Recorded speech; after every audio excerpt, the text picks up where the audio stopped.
Hi everybody, it's your old pal Chuck, and I'm back once again with a very special review. Today we're going to be taking a look at the G.I. Joe San Diego Comic-Con exclusive Zarana. This is the original version of the figure, available at the 2011 San Diego Comic-Con. She came packaged in the 25th anniversary style vintage card. This Hasbro has said this will be the last figure to come on this type of card. She also came, let me zoom out so you can see the top, in the Hasbro's designed action figure case. Basically what it is, it's two pieces of clear plastic that you can put the card in. The San Diego Comic-Con exclusives, the mail-away dock figure, have all come in this. You can buy the cases on Hasbro Toy Shop. They also make them for Star Wars figures, whereas the difference is, and I'll show you, if I can put my hand behind it here, so we can just do it. I'm not sure if you can see, but there are stars. Actually, I'm sorry.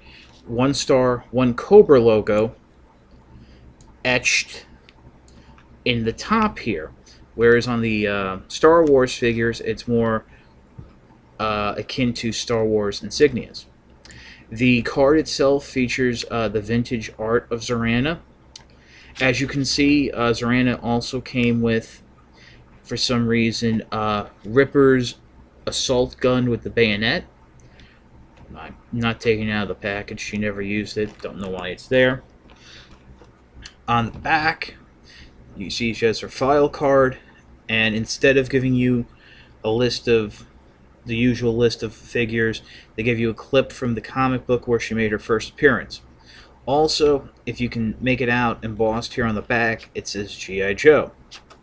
That's the packaging.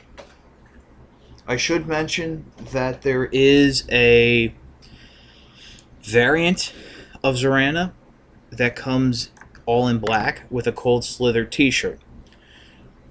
I could have had that figure along with this figure, which I got off of Hasbro Toy Shop, but Hasbro Toy Shop can't. Suffice to say, Tuesday after San Diego Comic-Con, this is all I was able to get. A lot of nice detail on Zarana. I don't know if how much of this is new tooling for her. I want to say she shares a lot with the Baroness. But I'm not sure. As you can see, she has her torn purple top, blue jeans, high. Well, I thought they were part of the boots, but they're actually like separate knee pads. As you can see, she is double jointed with the knees. The boots are nice. There is an ankle swivel, and well, forward and back pivot, and she does have the spurs. Why you would need spurs in a biker gang, I don't know. Let's zoom in on the head for a second.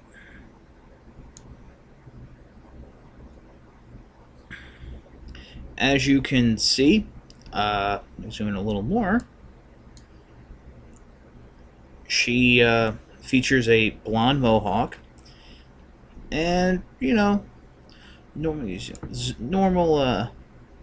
normal orangey pink hair.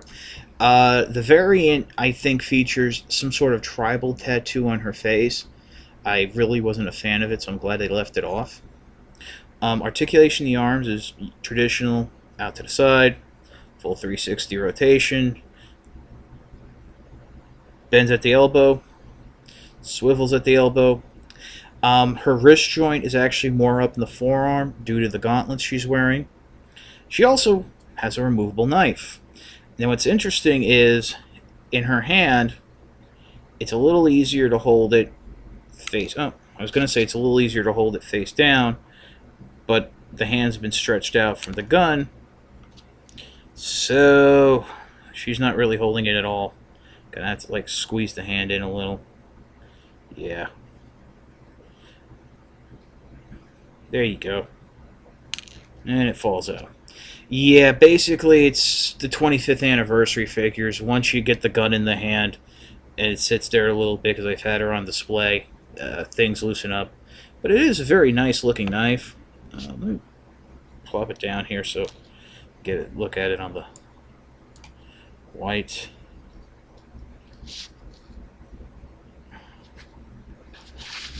Background here.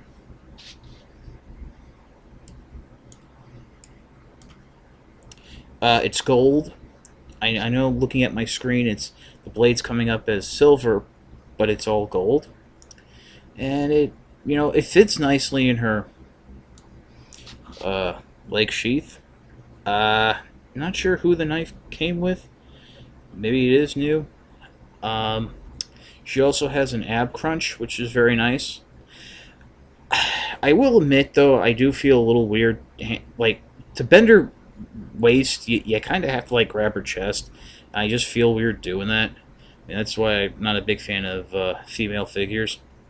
She can hold a rifle. She does come with an updated version of her classic. Some people call it the Weed Whacker rifle. I look at it as more like a saw blade. She never used it in the cartoon. Yeah, as you saw earlier, she can two-hand hold it. I was disappointed. If I remember, in the cartoon, she did have a shoulder holster, but it's a fun figure. Great addition to your collection.